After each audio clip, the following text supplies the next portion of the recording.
नमस्कार, कैसे हैं आप लोग। लास्ट वीडियो में हमने ये देखने की कोशिश की कि गीता, भगवत गीता कितनी पुरानी है और गीता को जानना, गीता को पढ़ना क्यों हमारे लिए जरूरी है, क्यों मैंडेटरी है, क्यों इसको पढ़ना ही है। और आज इस वीडियो में हम जानने की कोशिश करेंगे कि गीता जो महाभारत का ही एक पार्ट है, जो महाभारत के 18 अध्याय जो है, 18 जो खंड है, 18 सेक्शंस है, जिनको जोड़ के महाभारत का ये जो पूरा चैप्टर बना हुआ है, जो एपिक बना हुआ है, जो महाकाव्य बना हुआ है, जिसमें लगभग 1 लाख श्लोक हैं, तो उनको बहुत फास्ट हम जानने की कोशिश करेंगे। ये 18 अध्यायों को हम बहुत संक्षिप्त में जानने की कोशिश करेंगे। ये जानना इसलिए भी जरूरी है क्योंकि गीता, भगवत गीता जो है, ये महाभारत का ही एक पार्ट है। महाभारत का ही एक युद्ध के अंदर में जब अर्जुन को जब विषाद हो जाता है, मोह हो जाता है कि ये सारे मेरे अपने हैं, इनको क्यों मारना है, मुझे स्वर्ग भी नहीं चाहिए, मुझे युद्ध नहीं करना है, और इन लोगों को मारने के बाद कैसे कुछ अच्छा हो सकता है। तो भगवान जो है अर्जुन को, जो उनके सखा भी थे और अर्जुन जो उनका भक्त भी था, तो उसको भगवान ज्ञान देते हैं, जीवन का ज्ञान देते हैं, धर्म का ज्ञान देते हैं, क्या सही है क्या गलत है उसका ज्ञान देते हैं, मोक्ष का ज्ञान देते हैं। तो भगवत गीता जो है ये महाभारत का ही एक खंड है, महाभारत का ही एक पार्ट है। तो इसलिए महाभारत के 18 खंड को हम फास्ट धीरे धीरे छोटी छोटी हिस्सों में समझने की कोशिश करेंगे। सबसे पहले अगर हम देख लेंगे तो आदि पर्व आता है। तो महाभारत के जो टोटल जो है, जहां से महाभारत कुरु डायनेस्टी शुरू हुई और जहां जाके फाइनली खत्म हो जाती है, जहां पे पांडव लोग स्वर्ग की तरफ मूव कर लेते हैं, हिमालय की यात्रा करते हैं, तो वहां तक ये 18 खंडों में डिवाइड है। तो पहले सबसे पहले आता है, जैसे आदि पर्व आता है, जिसमें कुरुवंश के बारे में बताया गया कि कैसे कुरुवंश शुरू हुआ, फिर उसके बाद पांडव्स के एंड कौरव्स के बर्थ कैसे हुए, उनकी जन्म कैसे हुई, लाक्षागृह का जो इंसिडेंट होता है, जो कांड होता है, वो उसमें आ जाता है, और द्रौपदी का स्वयंवर भी इसके अंदर आदि पर्व के अंदर आ जाता है। फिर उसके बाद अगर हम चलेंगे तो सभा पर्व आ जाता है, जिसमें राजसूय यज्ञों के बारे में युधिष्ठिर जो है वो राजसूय यज्ञ करता है। फिर उसके बाद 64 का जो खेल होता है, जो जुआ का खेल होता है, जिसकी वजह से पूरी महाभारत हुई है और युद्ध तक जो मैटर फाइनली पहुंच जाता है। तो शकुनी की तरह जो और दुर्योधन की तरह जो निमंत्रण ये दिया गया था 64 के ये खेल के लिए, ये उसमें आ जाता है। द्रौपदी का इसमें चीरहरण होता है और फाइनली पांडव को 12 साल का वनवास के लिए यहाँ पे तय हो जाता है, जो 12 साल के वनवास के लिए निकल जाते हैं।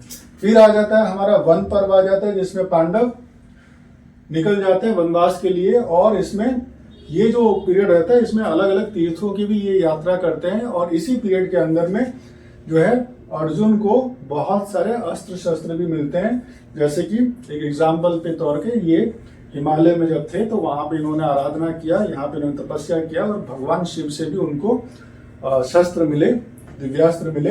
ऐसे ही अलग अलग देवताओं से इसी पीरियड के अंदर इनको अस्त्र सब मिले हुए थे, जो युद्ध के टाइम में सारे काम में आए। फिर चलते हैं विराट पर्व। ये वो पर्व है जब ये अज्ञातवास कर रहे थे, 1 साल का पांडव लोग जब अज्ञातवास कर रहे थे, तो इन्होंने अलग अलग जैसे रूप, अज्ञात रूप लेके इन्होंने कोई, जैसे कोई कैटल को देख रहा था, कोई रानी की सहायिका बन गई, कोई कुछ राजा के साथ खेल में कोई वहां पे उन्होंने हेल्प किया। तो अलग अलग जैसे इन लोगों ने अपने रोल्स ले लिए और अज्ञातवास 1 साल का निकाला। मगर ये जो पर्व, ये जो टाइम था, ये इन्होंने मत्स्य देश में जो किंग, जो वहां के जो राजा थे विराट, वहां पे 1 साल इन्होंने निकाल लिया। तो इसको बोलते हैं विराट पर्व बोलते हैं। फिर आ जाता है उद्योग पर्व, जिसमें अब जो 12 साल का जो ये वनवास है ये खत्म हो जाता है, अज्ञातवास 1 साल का खत्म हो जाता है। फिर अभी क्या करते हैं, कृष्ण शांति दूत बन के जाते हैं और ये राज्य की मांग करते हैं। और फिर यहाँ पे दुर्योधन मना कर देता है। फाइनली कृष्ण मांगते हैं ठीक है, कम से कम 5 गांव दे दो, फिर भी ये मानते नहीं है। और फाइनली क्या होता है, मैटर वॉर तक पहुंच जाता है, जिसमें अब यहाँ पे संजय भी, जब ये डिसीजन हो जाता है कि अभी वॉर से ही राज्य लेना पड़ेगा, तो डिसीजन हो जाने के बाद अब संजय भी जाते हैं, अप्रोच करते हैं पांडव साइड को, उनको समझाने की कोशिश करते हैं, क्योंकि संजय को मालूम रहता है कि श्री कृष्ण जो है ये खुद भगवान है, खुद परमेश्वर है, और क्या होने वाला युद्ध अगर होगा तो कुछ बचेगा नहीं, सब कुछ खत्म हो जाएगा। तो इस तरफ से कृष्ण जाते हैं, उस तरफ से संजय जाते हैं। तो ये जो पर्व है ये उद्योग पर्व है। फिर आ जाता है भीष्म पर्व। अब भीष्म पर्व ये है जहां पे जो कमांडर रहते हैं इनके कौरव के, ठीक है, दुर्योधन की टीम के जो सेनापति रहते हैं ये पितामह भीष्म रहते हैं। 10 दिन तक ये कौरवों के सेनापति रहते हैं और फिर 10वें दिन में फिर शिखंडी को आगे रख के जब अर्जुन बाण साधता है और फिर उसके बाद भीष्म को मालूम रहता है कि पिछले जन्म में ये औरत शिखंडी जो थे ये औरत थी, अभी इस जन्म में ये मेल के रूप में आई हुई है और फिर भी वो औरत ही है, तो ये अपना शस्त्र त्यागते हैं और फिर सरसज्जा हो जाता है। फिर ये जो पर्व है ये 10 दिन तक जब ये कमांडर रहे, जब ये सेनापति रहे, तो इसको भीष्म पर्व बोलते हैं। और यही भगवत गीता का सबसे इंपॉर्टेंट पर्व है, क्योंकि यहाँ युद्ध शुरू होने से पहले जब अर्जुन को विषाद हुआ था, जब अर्जुन ने बोला कि मुझे दोनों जो सेनाएं हैं इनके बीच में ले चलो और वहां पे लेके मुझे दिखाओ कि कौन कौन आए हुए हैं, मैं किन किन से युद्ध करने वाला हूं। और तो जब तक ये 10 दिन फिनिश होते हैं तो ये जो पर्व है, ये जो पीरियड है, इसको भीष्म पर्व बोलते हैं। और जहां पे फॉल हो जाता है फाइनली, सरसज्जा हो जाती है किसकी, पितामह भीष्म की, वो ही goes to the bed of arrows, ठीक है। और पितामह भीष्म जो रहते हैं ये श्री कृष्ण के बहुत बड़े भक्त भी रहते हैं और वो अष्टवसुओं में एक माने जाते हैं, ठीक है। फिर उसके बाद द्रोण पर्व आ जाता है। फिर द्रोण अभी कमांडर बनते हैं, द्रोण अभी सेनापति बनते हैं। जब भीष्म के बाद नेक्स्ट सीनियरिटी में द्रोण आते हैं और कॉम्पिटेंसी में भी द्रोण आते थे, तो वो बन जाते हैं, अभी कमांडर बनते हैं, वो अभी सेनापति बनते हैं। और इसी पीरियड में इन्होंने चक्रव्यूह की रचना की, जिसके अंदर अर्जुन की जो पुत्र थे, जो अभिमन्यु थे, इनको सारे महारथी वगैरह सारे योद्धा मिलके मारते हैं। और फिर इसी पीरियड के अंदर जब उनकी पुत्र की निर्मम हत्या की जाती है, तो वो शपथ लेते हैं कि जयद्रथ को मैं मारूंगा, जिसके वजह से जयद्रथ कारण बना था, जिसके वजह से चक्रव्यूह में दूसरे लोग पांडव जो हैं वो एंटर नहीं कर पाए और अभिमन्यु को सबने मिलके मारा। तो जयद्रथ को मैं मारूंगा सूर्यास्त होने से पहले। तो ये जो पीरियड है, और फिर जयद्रथ को अर्जुन मारता है। तो ये जो पीरियड है ये द्रोण पीरियड पर्व बोलते हैं इसे। फिर आ जाता है कर्ण का पर्व। अब महाभारत में ऐसा था कि जब तक कर्ण और जो पितामह भीष्म थे, इन दोनों की, ठीक है, पट्टी नहीं थी, ये उनको प्रॉपर एक महारथी नहीं मानते थे पितामह भीष्म। तो जब तक मैं कमांडर रहूंगा, जब तक मैं सेनापति रहूंगा, तो तुम युद्ध में एंटर नहीं करोगे। और कर्ण ने भी ये प्रतिज्ञा की हुई थी, जब तक ये रहेंगे तब तक मैं नहीं जाऊंगा वॉरफील्ड में, नहीं जाऊंगा महाभारत के युद्ध में। तो जैसे ही पितामह भीष्म सरसज्जा में जाते हैं, तो दुर्योधन के वजह से उसे मौका मिलता है, now he becomes the commander, और वो सेनापति बन जाता है। और फिर कर्ण और अर्जुन के बीच में युद्ध होता है। और इसी युद्ध के बाद में फिर हम देखेंगे, फिर आता है शल्य पर्व। अब शल्य अभी जब जैसे कर्ण को जैसा अभिशाप मिला हुआ था कि जब तुम्हें अपनी विद्या की सबसे ज्यादा रिक्वायरमेंट होगी, सबसे ज्यादा जरूरत पड़ेगी, तब तुम्हें ये काम में नहीं आएगा। और कर्ण ने जो ये शिक्षा जो ली थी परशुराम से ली थी, ये बोल के कि वो क्षत्रिय है, मगर वो क्षत्रिय नहीं था, वो सूतपुत्र था उस टाइम के हिसाब से। तो फिर परशुराम जो है उसे अभिशाप देते हैं। जो कर्ण को जब पहिया जब फंस जाता है जमीन में, तो कर्ण उसे बाहर निकालने लगता है। श्री कृष्ण बोलते हैं कि अब उसे मारने का सही समय है। कर्ण ने जब बोला कि ये गलत है, तो श्री कृष्ण ने बोला पूरी जिंदगी भर तुमने अधर्म किया है, तो तुम किसे ज्ञान की, तुम किसे धर्म के बारे में बता रहे हो। और कर्ण का वध होने के बाद फिर शल्य पर्व शुरू होता है, क्योंकि अभी शल्य कमांडर बन जाते हैं, शल्य अभी सेनापति बन जाते हैं। और फिर भीम और दुर्योधन के बीच में फाइट होता है। और इसमें क्या होता है कि भीम ने, ठीक है, अब जैसे दुर्योधन को कवच मिला हुआ था, आशीर्वाद मिला हुआ था अपनी माता से, उनकी तपस्या के वजह से, जैसे गांधारी, उनका पूरा शरीर जो है वो वज्र का बन गया था जब उन्होंने अपनी आंखों की पट्टी हटाई। मगर कृष्ण ने भी यहाँ पे जैसे भी छल करके एक पोर्शन उनका कवर कर लिया वेस्ट के नीचे का, और यही काम में आया भीम को जब उन्होंने निर्देश दिया कि इशारा किया कि वहां पे बिलो द वेस्ट हिट करना है। और फिर दुर्योधन का जंघा टूटता है, तो फिर वो गिर जाता है। तो इसके बाद क्या होता है, फिर दुर्योधन का फॉल हो जाता है, राइट। अब आ जाता है सौप्तिक पर्व, जब अश्वत्थामा क्या करता है, गुस्से में जाके जब पांडव के जो पुत्र सारे थे, पांचों पुत्र जब सो रहे होते हैं तो शिविर में जाके अंधेरे में इनकी सबकी हत्या कर देता है अश्वत्थामा। और ये जो पीरियड है इसीलिए इसको बोलते हैं सौप्तिक पर्व। फिर आ जाता है स्त्री पर्व, जब महाभारत का युद्ध खत्म हो जाता है, जब गांधारी और बाकी सब औरतें जो हस्तिनापुर की रहते हैं वो जाते हैं युद्ध की फील्ड में जाते हैं, युद्ध क्षेत्र में जाते हैं। सबके लाश बिखरे हुए पड़े रहते हैं, सबके कौरवों के और पांडवों के साइड में भी कुंती भी जाती है वहां पे। तो वहां पे जो भी ये रोना वगैरह विषाद करना वो सब चीजें होती रहती है, तो एग्रीव होते हैं वो लोग। तो ये जो पर्व है इसलिए इसको बोलते हैं स्त्री पर्व। सारी स्त्रियां जहाँ पे इकट्ठा होकर विलाप कर रही हैं और देख रही है कि मतलब सारे मृत शरीर चारों तरफ पड़े हुए हैं दोनों साइड से, किन किन लोगों का क्षय हो गया जीवन का।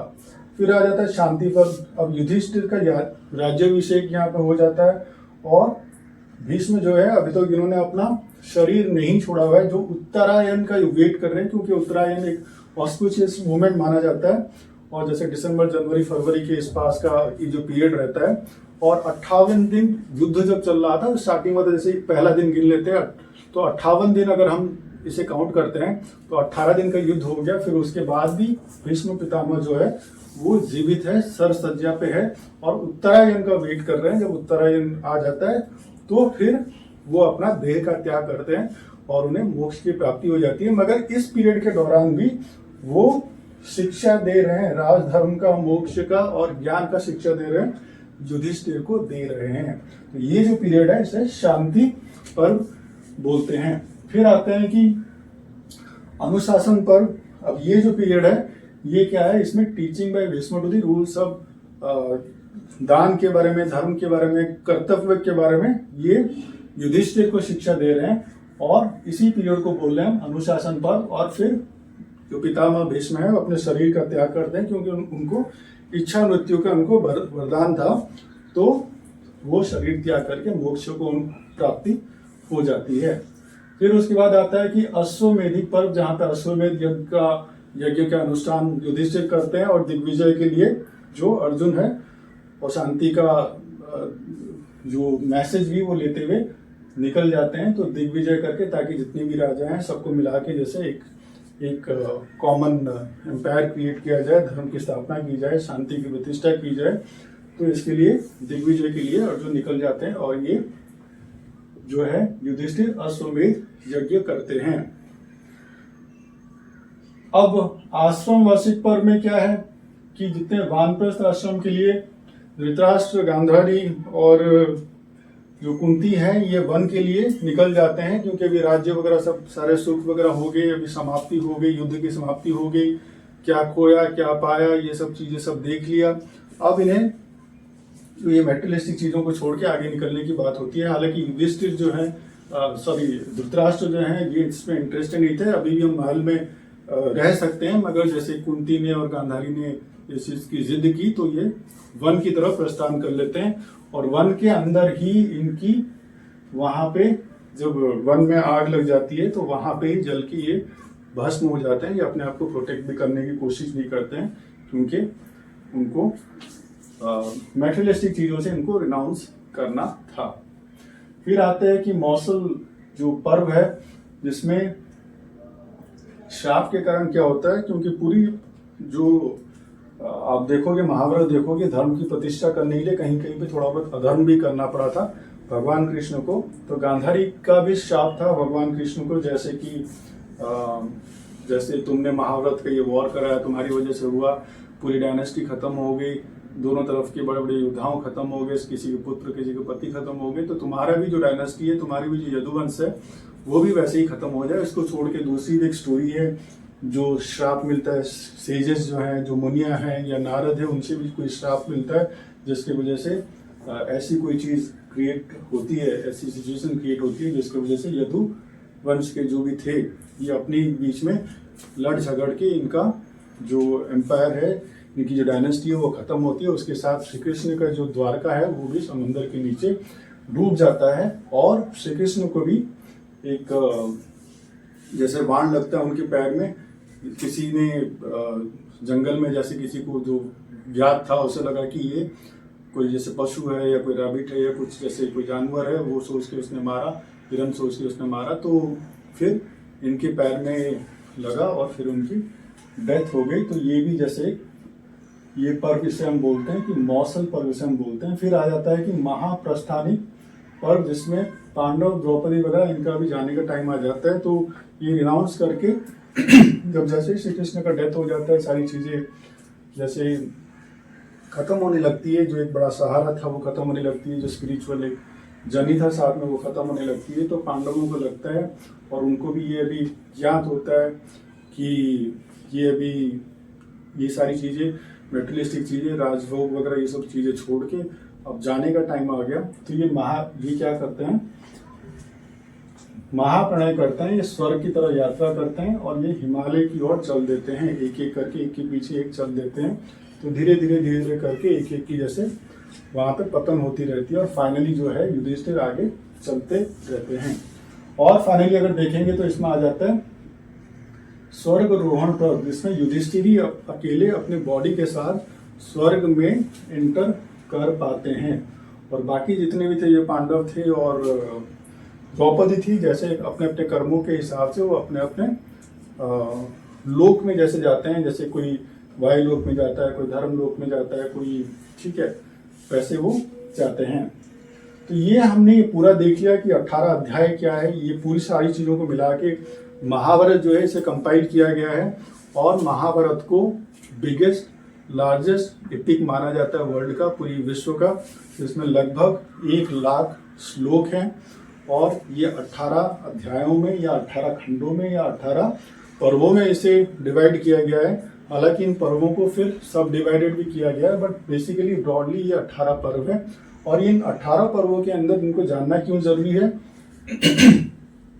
क्योंकि इन 18 पर्वों के अंदर भगवान श्री कृष्ण तो है ही, कहीं कहीं पे उनकी वाणियां जो है वो भी वहां पे रिफ्लेक्ट होती है और उसके अंदर ही आ जाती है ये भीष्म पर्व, जिसके अंदर विश्व विख्यात जो उन्होंने भगवत गीता की जो शिक्षा दी, स्पिरिचुअल लेसन दिया, स्पिरिचुअल नॉलेज दिया, जो आज भी उतना ही जरूरी है, उतना ही इम्पोर्टेंट है और एप्लीकेबल है इस दुनिया में आज भी, तो उसको जानना इसीलिए जरूरी है। इसलिए ये 18 पर्वों को जानना जरूरी है। और कहीं पे जैसे अनुगीता की भी जिक्र महाभारत के अंदर आती है, तो इसलिए भी ये 18 अध्यायों को, ये 18 पर्वों को जानना जरूरी है। और ये एक फंडामेंटल बन जाता है कि भगवत गीता जो है महाभारत का एक पार्ट है। तो इससे हमें एक अच्छा आइडिया मिल जाता है कि इनकी पूरी जो जर्नी थी ये कैसे थी और क्यों महाभारत का युद्ध हुआ। और महाभारत का युद्ध होने के बाद जब भीष्म पर्व में जब अर्जुन को जो विषाद आ जाता है कि अपनों को क्यों मारना है, क्यों पाप का भागी होना है, क्यों मुझे स्वर्ग नहीं चाहिए, मेटेरियलिस्टिक चीजें नहीं चाहिए, मैं ये सारी चीजें छोड़ना चाहता हूँ, मैं कर्म सन्यासी बनना चाहता हूँ। फिर भगवत गीता में भगवान कर्म योग के बारे में बताते हैं, कर्म संन्यास का डिफरेंस बताते हैं, ज्ञान योग का माध्यम बताते हैं, भक्ति योग के बारे में बताते हैं, ज्ञान के बारे में, विज्ञान के बारे में और बाकी अलग अलग चीजों भी बताते हैं। और ये बताते हुए भगवान ये प्रूव करते हैं आत्मा और परमात्मा के बीच में क्या कनेक्शन है, आत्मा को अपने बारे में क्यों जानना चाहिए और आत्मा को जाके परमात्मा को के साथ में क्यों मिलन होना जरूरी है। और लाइफ का ये जो साइकिल है, बर्थ और डेथ का ये जो साइकिल है, इसको समझना क्यों जरूरी है और ये क्यों चलता रहेगा जब तक आप आत्मा और परमात्मा के बारे में नहीं समझोगे। तो ये जो टीचिंग्स है उनकी है, ये धर्म के बारे में, पर्पस ऑफ लाइफ के बारे में है और पाथ ऑफ लिबरेशन या मोक्ष के बारे में या निर्वाण के बारे में है। और कृष्णा एंड पांडवस कंसर्न भीष्म जब हम देखेंगे ये पूरी पर्व के अंदर में, क्योंकि भीष्म इतने टेरिफिक थे, इतने ज्यादा वो संहार कर रहे थे, इतने कॉम्पिटेंट थे कि उनको फाइनली क्या होता है कि कृष्ण और अर्जुन पांडवस जाते हैं उनके पास में, उन्हीं को जाके पूछते हैं कि आप ही बताओ कि आपका वध कैसा होगा, आपका कैसे आपको एलिमिनेट किया जा सकता है, कैसे आपको हटाया जा सकता है और युद्ध में आगे बढ़ा जा सकता है। कृष्ण के जो भक्त थे पितामह भीष्म, वो बहुत बड़े उनके भक्त थे, वो जानते थे कि ये परमात्मा है, ये भगवान है, तो सब इन्हीं की रचना है। तो ये अपना जो क्लू बताते हैं कि कैसे उनको एलिमिनेट किया जा सकता है, कैसे उनको मारा जा सकता है। और भगवत गीता का ये जो शिक्षा है, ज्ञान के बारे में, विज्ञान के बारे में, लाइफ के बारे में, डेथ के बारे में, साइकिल के लाइफ साइकिल के बारे में, और री इनकारनेशन के बारे में, और भगवान का स्वयं रूप लेके आना इस धरती पे और पूरी संसार को शिक्षा देना, आध्यात्मिक शिक्षा देना, आध्यात्मिकता का, स्पिरिचुअलिज्म का शिक्षा देना, और हर प्राणी अपने आप को जाने, ये शिक्षा देना, ये जानना बहुत ज़्यादा ज़रूरी है। इसीलिए आज हमने ये डिस्कस किया कि ये 18 खंड क्या है, 18 अध्याय क्या है, ये 18 पर्व क्या है महाभारत का। तो आगे भी वैसे ही डिस्कस करते रहेंगे, आप साथ में जुड़े रहिए। धीरे धीरे हम आगे भगवत गीता के अलग अलग ज्ञान, जैसे कर्म योग, ज्ञान योग, ठीक है, कर्म संन्यास के बारे में, भक्ति योग के बारे में, और आत्मा परमात्मा के बारे में, उनके अंतःकरण के बारे में, बुद्धि के बारे में, मन के बारे में, अलग अलग कॉन्सेप्ट्स को जानने की कोशिश करेंगे। आप सबका बहुत सारा धन्यवाद।